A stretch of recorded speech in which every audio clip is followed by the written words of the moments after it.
High friends, welcome back to my YouTube channel Mattech Shubham. আজকে এই ভিডিওটির সাহায্যে আমি তোমাদের ক্লাস 8-এর দেওয়া 15 দিনের প্রশিক্ষণ সমলং 2-এর বেঙ্গলি সাবজেক্টের কোশ্চেনটি সলভ করে দেব। এই ভিডিওটি আসলে পার্ট 2 হয়। এর আগে আমি আরও একটা ভিডিও বানিয়ে দিয়েছি, যেটা সপ্তম শ্রেণীর পুনরালোচনা, যেটার লিংক আমি ভিডিওর ডেসক্রিপশনে দিয়ে দিব। তোমরা যদি দেখতে চাও তাহলে গিয়ে দেখতে পারো, ঠিক আছে। আর এই ভিডিওটি আমি তোমাদের জোনাকি কবিতাটির কোশ্চেনের অ্যান্সারগুলো সলভ করে দেব। তো তোমরা ভিডিওটি মনোযোগ দিয়ে সম্পূর্ণ ভিডিও স্কিপ না করে দেখবে। পার্ট নং 1 জোনাকি ক পাঠ্যভিত্তিক। উত্তর নাম্বার 2 নাম্বার 2 থেকে করে দেব। 1 নম্বরটা শুধু তোমাদের রিডিং করতে বলেছে, ঠিক আছে। তো 2 নম্বর দেওয়া আছে উত্তর বলো ও লেখো। 2-এর ক নম্বর লেখা দেওয়া আছে যে আধার রাতে ছোট জোনাকি কিভাবে তার শ্রেষ্ঠ দান দেয়। তো উত্তর হবে ছোট জোনাকি অন্ধকার রাত্রে তার বুক উজাড় করে আলো দেয়, তার এই দান শ্রেষ্ঠ দান। তারপর নাম্বার খ দেখো যে সূর্য তারা চাঁদের জন্য কবি কি করবেন। উত্তর কবি সূর্য তারা এবং চাঁদের পুজো করবেন এবং জোনাকিকে ভালোবাসবেন, ঠিক আছে। নাম্বার গ জোনাকি কবিতায় জোনাকি কিসের বাহক। অ্যান্সার প্রকৃতির প্রতিটি জিনিসে পাই আশার বার্তা, এই বর্ণময় আশার বার্তা অন্যতম বাহক হলো জোনাকি, ঠিক আছে। নাম্বার ঘ কবি সত্যেন্দ্রনাথ দত্তকে কি উপাধি দেওয়া হয়েছিল।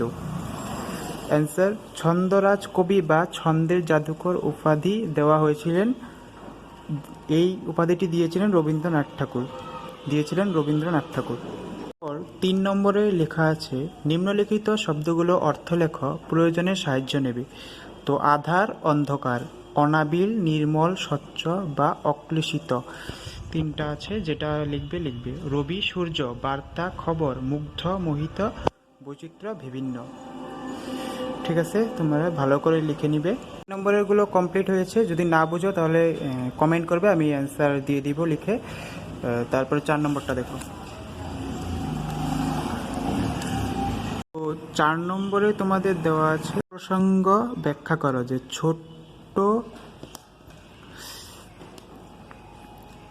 ছোট সে তো ভালোই আরো ছোট বলেই মান, ও যে দু জীবনের ভিক্ষামুঠি দানের সেরা দান। তো এই সেন্টেন্সটা দিয়ে তোমাদের সর্বপ্রসঙ্গ ব্যাখ্যা করতে বলেছে, আমি দিয়ে দিচ্ছি, তোমরা লিখে নিও। অ্যান্সারটা হবে এইখান থেকে যে জোনাকি একেবারেই ছোট আকৃতি হলেও তার কৃপণ দান প্রকৃতির শ্রেষ্ঠ দান। এইখান থেকে এইটুকু, এই সম্পূর্ণটুকু লিখবে। তারপরে আবার ওই পেজে আছে যে আকাশকে বর্ষা মেঘ অন্ধকার করে রেখেছে তাই ছোট, এইটুকু লিখবে। তারপরে এই পর্যন্ত একদম জোনাকিকে পর্যন্ত লিখে দেবে, তাহলেই হয়ে যাবে, ঠিক আছে। 5 নম্বরটি দেওয়া আছে তোমাদের অন্তিম মিলযুক্ত শব্দ লেখ পাঠের ভিত্তিতে। এটার মানে হচ্ছে তোমাদের একটা শব্দ দেওয়া থাকবে, তার অন্তিম শব্দের সঙ্গে ওটা মিলতে হবে। যেরকম দেওয়া আছে লাজ আজ, দান মান, আলো ভালো, পরে ওরে, ভাতি রাতি, ঠিক আছে। তোমরা দেখে ভালো মতো লিখে নাও। না বুঝলে কমেন্ট করে বলবে, আমি বলে দেব। তারপরে নাম্বার 6 নিম্নোক্ত শব্দগুলো সমার্থক শব্দ লেখো। সমার্থক শব্দ মানে একই শব্দ লিখতে বলেছে। সমার্থক শব্দ মধ্যে দেওয়া আছে বাদল হবে মেঘ, বৃষ্টি বৃষ্টিপাত। তারপর তোমাদের দেওয়া আছে চাঁদ হবে শশী চন্দ্র সুধাকর চন্দ্রিমা। তারপরে সূর্য রবি ভানু প্রভাকর ভাস্কর, ঠিক আছে। তারপর নাম্বার 7 দেওয়া আছে বিপরীতার্থক শব্দ লেখ। অন্ধকার আলো, পুরানো নতুন, ভালো খারাপ, মৃদু উগ্র, দুঃখী সুখী, ছোট বড়, রাত দিন, দান প্রতিদান। বিপরীতার্থক শব্দগুলো লিখে নাও। তারপর নাম্বার 8 তোমাদের দেওয়া আছে নিম্নলিখিত শব্দগুলো দিয়ে বাক্য রচনা করো। তপন, কবি এখানে তপনের পুজো করতে বলেছেন। শশী, রাতের আকাশে শশী দেখতে খুব ভালো লাগে।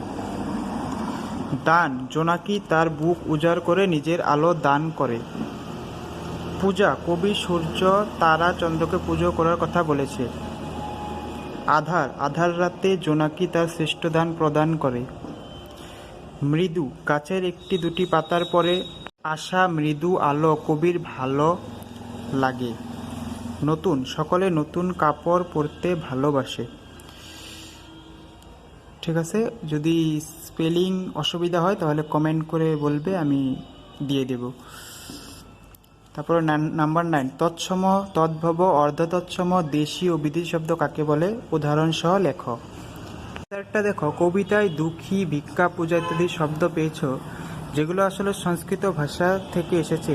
সেই শব্দগুলো অবিকৃত অবস্থায় বাংলা ভাষায় স্থান পেয়েছে, তাদের তৎসম শব্দ বলে। উদাহরণগুলো হচ্ছে হস্ত, চন্দ্র, সূর্য ইত্যাদি। নেক্সট, তদ্ভব শব্দ। আধার, চাঁদ, আজ, পাতা ইত্যাদি শব্দগুলো তোমরা কবিতায় পেয়েছ, যেগুলো সংস্কৃত ভাষা থেকে প্রকৃত ভাষার মধ্য দিয়ে পরিবর্তিত রূপ নিয়ে বাংলা ভাষায় স্থান পেয়েছে, সেগুলোকে তদ্ভব শব্দ বলে। উদাহরণগুলো এই যে এটা, এগুলো উদাহরণ তোমরা লিখে নাও। ঠিক আছে, তারপর অর্ধতৎসম শব্দ, যেগুলো সংস্কৃত ভাষা থেকে লোকমুখে সামান্য উচ্চারণ বিকৃতির মধ্য দিয়ে বাংলা ভাষায় স্থান লাভ করেছে, তাদের অর্ধতৎসম শব্দ বলে। উদাহরণ পূজা, পুজো, দুঃখী, দুঃখী। হয়েছে। এখন ঘ নম্বরটা, যে সমস্ত শব্দ প্রাচীনকাল থেকে অনার্য, কল, দ্রাবিড় ভাষা থেকে গৃহীত হয়েছে, তাদের দেশি শব্দ বলে, যেমন মাদুর, চাউল ইত্যাদি। বিদেশি ভাষা থেকে যে সকল শব্দ বাংলা ভাষায় এসেছে, তাদের বিদেশি শব্দ বলে, যেমন আমির, বিবি, চেয়ার ইত্যাদি। তো বিদেশি শব্দ হয়েছে, দেশি শব্দ সবগুলো দেখিয়ে দিলাম। তোমাদের দেওয়া আছে নিচের শব্দের সংস্কৃত রূপকে অর্ধ তৎসম পরিবর্তন করো, মানে অর্ধ তৎসমতে পরিবর্তন করতে বলেছে সংস্কৃত ভাষাগুলোকে। দেওয়া আছে কৃষ্ণ, কেষ্ট, নিমন্ত্রণ, নেমন্তন্ন, রাত্রি, রাত বা রাত্র, পূজা, পুজো। সংস্কৃত রূপ থেকে অর্ধ তৎসম রূপে বানিয়ে দিলাম। নাম্বার 11 দেওয়া আছে নিচের শব্দের সংস্কৃত রূপ তদ্ভব রূপে পরিবর্তন করো। আগেরটা তৎসম ছিল, এটা তদ্ভব, তো সংস্কৃত রূপ থেকে তদ্ভব রূপ দেওয়া আছে। একাদশ, 11, ধর্ম, ধরম, কৃষ্ণ, কৃষণ, কল্ল, কাল। এটা তদ্ভব, আগেরটা তৎসম ছিল। হয়েছে। এখন নাম্বার 12, তোমাদের পাঠের ভিত্তিতে নিম্নলিখিত শব্দগুলো তদ্ভব, তৎসম, অর্ধতৎসম, মিশ্র শব্দ, বিদেশি শব্দ রূপে চিহ্নিত করো। তো ভোটাধিকার মিশ্র শব্দ, হেড পণ্ডিত মিশ্র শব্দ, ক্রিকেট বিদেশি শব্দ, চন্দ্র তৎসম শব্দ। এটা কানু লেখা আছে কিন্তু কান হবে, কান তদ্ভব শব্দ। বিবিয়ানা মিশ্র শব্দ, সওদাগর মিশ্র শব্দ, চেয়ার বিদেশি, স্কুল তদ্ভব শব্দ, সর্প তদ্ভব শব্দ, আজ তদ্ভব শব্দ, পাতা তদ্ভব শব্দ, মাদুর দেশি শব্দ, মাদুরটা দেশি শব্দ, আমির বিদেশি শব্দ, আধার তদ্ভব শব্দ, রূপ অর্ধ তৎসম শব্দ। নাম্বার 13 তোমাদের দেওয়া আছে এক কথায় প্রকাশ করো। ক নম্বর, যা করা উচিত করণীয়, পৃথিবী সম্পর্কীয় পার্থিব্য, প্রতিদ্বন্দ্বী নাইজার প্রতিকূল, অতি দীর্ঘ নয় যে নাতি দীর্ঘ, অগ্রে জন্ম যে অগ্রজ, অনেকের মধ্যে একজন অন্যতম। নম্বর তোমাদের দিয়েছে বাগধারা দিয়ে বাক্য রচনা করো। নাম্বার 1, আকাশের চাঁদ হাতে পাওয়া, মানে দুর্লভ বস্তু প্রাপ্তি। পেরে ভাই মনে হয় আকাশের চাঁদ হাতে পেয়েছে। 2, আকাশের চাঁদ আকাঙ্ক্ষিত বস্তু, চাকরি পেয়ে রতন আকাশের চাঁদ পেয়েছে। নাম্বার 3, অতি লোভে তাঁতি নষ্ট, লোভে ক্ষতি, বেশি লোভ করলে নিজের ক্ষতি হয়। 4 নম্বরে আছে অর্ধচন্দ্র দেওয়া, গলা ধাক্কা দেওয়া। বেয়াদব লোকটাকে অর্ধচন্দ্র দিয়ে মজলিস থেকে বিদায় করে দাও। তারপর আছে তোমাদের উত্তম মধ্যম মানে প্রহার। বাসের মধ্যে পকেট মার ধরা পড়তেই সকলে তাকে এমন উত্তম মধ্যম দিল যে মারের চোটে অজ্ঞান হয়ে পড়ল। আগুন নিয়ে খেলা ভয়ঙ্কর বিপদ। রামের জীবনে আগুন নিয়ে খেলছে তাই তার দুঃখ শেষ নেই। তারপর আক্কেল গুডুম হতবুদ্ধি। তার মিথ্যা অভিযোগ শুনে তো আমার আক্কেল গুডুম।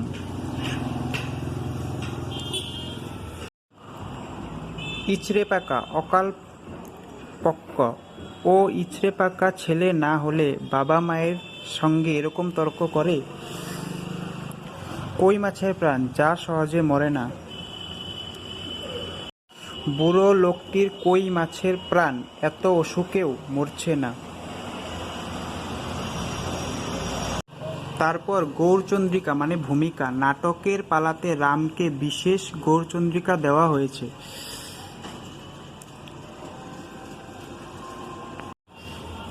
নেক্সট আছে তীর্থের কাক প্রতিকারতা। বিয়েবাড়িতে ভিয়েন বসেছে, ছেলেমেয়েরা তো সেখানে বসে আছে তীর্থের কাকের মতো। তারপর 15 নম্বর নিচের বাক্যগুলো ভালো করে পড়ো, এরপর নিজের অভিজ্ঞতা প্রকাশ করো। তো ক দেওয়া আছে কাজের কোনো ছোট বড় নেই, সব কাজই সমমূল্যের। এটা আমি দিয়ে দিচ্ছি, তোমরা লিখে নাও। এটার অ্যান্সার এখান থেকে দিয়ে যে আপন পরিশ্রমে যা লাভ করা যায় তা সম্পূর্ণ নিজের ক্ষমতা অর্জিত। শ্রমের ফল যত সামান্য হোক না কেন তার আনন্দ স্বর্গের চেয়ে কোনো অংশে কম নয়। তারপরে কর্মই ধর্ম, এগুলো এই পর্যন্ত দিবে, এখান থেকে এই পর্যন্ত দিয়ে তারপর এই পেজে আসবে, এসে আবার এখান থেকে এই পথ নির্দেশ করে এই পর্যন্ত সম্পূর্ণটুকু ভালোভাবে লিখে নেবে। পারলে তোমরা স্ক্রিনশট মেরে লিখতে পারো। নেক্সট খ নম্বরটা ঈশ্বর আমাদের হৃদয়ে বিরাজমান থাকেন। তো এইটার অ্যান্সার তোমরা যদি নিজে পারো করে নেবে, না পারলে আমি পরে আরেকটা ভিডিও বানিয়ে দেবো। তোমরা না পারলে কমেন্ট করে বলবে, আমি আরেকটা ভিডিও বানিয়ে দেবো, ঠিক আছে। 16 নম্বরটা দেওয়া আছে কবিগুরু রবীন্দ্রনাথ ঠাকুরের ও জোনাকি কবিতাটি একটি পংক্তি হলো তুমি আধার রাধন ছড়িয়ে ওঠো, তুমি ছোট হয়েও নয় গো ছোট, জোনাকি ছোট হয়েও ছোট নয় কেন। এটার অ্যান্সার তোমরা 4 নম্বরের অ্যান্সারটা লিখে দিবে, তাহলেই হয়ে যাব। এই জন্য আমি এটার অ্যান্সার দিইনি, তো 4 নম্বর অ্যান্সারটাই লিখে দেবে, হয়ে যাব। ভিডিওটি যদি ভালো লাগে তাহলে একটি লাইক করে দেবে এবং তোমার বন্ধু বান্ধবীর লগে ভিডিওটি শেয়ার করে দেবে, আর চ্যানেলটি সাবস্ক্রাইব করে রাখবে যাতে নেক্সট ভিডিও তোমরা পাও। আর thank you for visiting my channel and bye, tata.